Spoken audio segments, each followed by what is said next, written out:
Jesus, feeding 5,000 people. The disciples had just returned from going around villages preaching and healing the sick. They had also heard the news that John the Baptist had been executed by Herod Antipas. Jesus and his disciples got in a boat and sailed to a remote area. A large crowd, many of them pilgrims on their way to the Passover feast in Jerusalem, watched the boat and followed it around the coast on foot to meet Jesus. Jesus went up into the hills and taught them.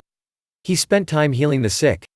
There were around 5,000 men in the crowd plus women and children. Later that afternoon the disciples urged Jesus to send the crowd away to nearby farms and villages to find food and lodgings. "There is nothing to eat," they said. Jesus replied, "Feed them." Turning to Philip he asked, "Where can we buy enough bread to feed the people?" Philip replied, "It would take a fortune to feed this large crowd." Andrew, Simon Peter's brother, spoke up. "There's a young boy here with 5 barley loaves of bread and a couple of fishes. But what good is that with so many to feed? Tell everyone to sit down in groups of 50, Jesus ordered.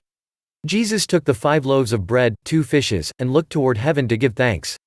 Then he broke off pieces for his disciples to give the crowd. The disciples gave out the bread, fishes, and everyone ate until they were full. The disciples picked up 12 basketfuls of broken pieces that were left over. Immediately Jesus told the disciples to get into the boat and go on ahead of him to the other side, while he dismissed the crowd. After Jesus had sent the crowds away, he went up on a hillside by himself to pray. If you like this video, give it a thumbs up. Share and leave a comment. Subscribe.